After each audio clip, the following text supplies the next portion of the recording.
வீட்டுக்கு முன்னாடி விளையாடிட்டு இருந்த 10 வயசு குழந்தை சில மணி நேரத்திலே காணாம போகுது. அதுக்கப்புறம் நடந்த சம்பவம் தான் தமிழகத்தையே அதிர்ச்சியை ஏற்படுத்தியிருக்கு. என்ன நடந்தது?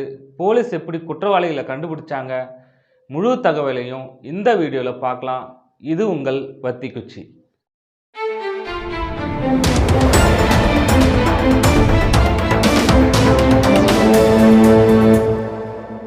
கோவை மாவட்டம் சூலூர் பக்கத்தில் ஒரு குடும்பம் வாழ்ந்து வந்துக்கிட்டு இருந்துச்சு.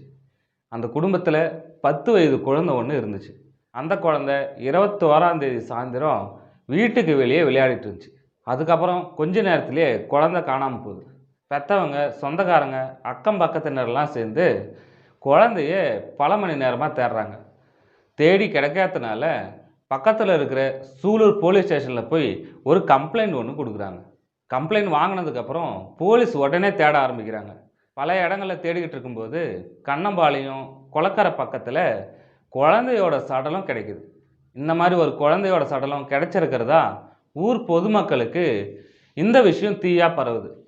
பொதுமக்களும் ஒன்று சேர்றாங்க.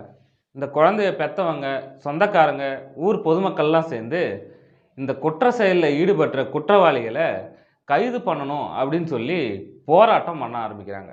இந்த போராட்டம் பண்ணதில் கோவையிலேருந்து திருச்சி போகிற நெடுஞ்சாலையில் மிகப்பெரிய டிராஃபிக் ஜாம் உருவாகுது. அதுக்கப்புறம் போலீஸு பல குழுவாக பிரிஞ்சு சிசிடிவி கேமராவெல்லாம் ஆராய ஆரம்பிக்கிறாங்க. 250க்கும் மேற்பட்ட சிசிடிவி காட்சிகளை ஆராய்ஞ்சதில் அந்த காணாமல் போன குழந்தையோட பக்கத்து வீட்டுக்காரன் மேலே சந்தேகம் வருது. உடனே அந்த பக்கத்து வீட்டுக்காரனான கார்த்தியை அரெஸ்ட் பண்ணி விசாரணைக்கு உட்படுத்துகிறாங்க. விசாரணையில் இதுக்கு இன்னொருத்தனையும் உடந்த அப்படின்னு தெரிய வருது. அதுக்கப்புறம் 2 பேருமே அரெஸ்ட் பண்ணி போலீஸ் வந்து ப்ரெஸ் மீட்டு கொடுக்குறாங்க. அந்த ப்ரெஸ் மீட்டில் ஒரு போலீஸ் அதிகாரி என்ன சொல்கிறாங்க அப்படின்னு பார்த்தீங்கன்னா, 24 மணி நேரத்துக்குள்ளே குற்றவாளிகளை அரெஸ்ட் பண்ணியிருக்கோம். இந்த கேஸில் பல தனிப்படைகளை அமைச்சு தீவிர நடவடிக்கை எடுத்து அரெஸ்ட் பண்ணியிருக்கோம் அப்படின்னு சொன்னாங்க. குழந்தைகளுக்கு எதிரான குற்றங்களில் சட்டப்படி கடுமையான நடவடிக்கை எடுக்கப்படும்னு தெரிவித்து ப்ரெஸ் மீட்டை முடித்தாங்க. இந்த சம்பவம் தமிழகம் முழுசும் மிகப்பெரிய அதிர்வலையை ஏற்படுத்தியிருக்குன்னு தான் சொல்லணும். இப்போது குழந்தைகளோட பாதுகாப்பை பற்றி ஒரு பெரிய விவாதமே எழுந்திருக்கு.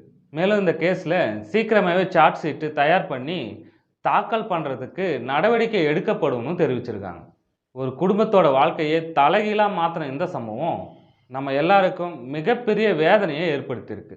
குழந்தைகளோட பாதுகாப்பை பற்றி நம்ம எல்லாருமே வேண்டிய நடவடிக்கை எடுக்க வேண்டிய அவசியத்தை இந்த சம்பவம் நம்மளுக்கு சொல்லுது.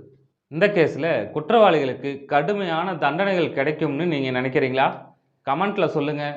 மேலும் இது போன்ற முக்கிய செய்திகளை தொடர்ந்து பார்க்க நம்ம சேனலை சப்ஸ்கிரைப் பண்ண மறக்காதீங்க. மீண்டும் அடுத்த வீடியோவில் சந்திப்போம்.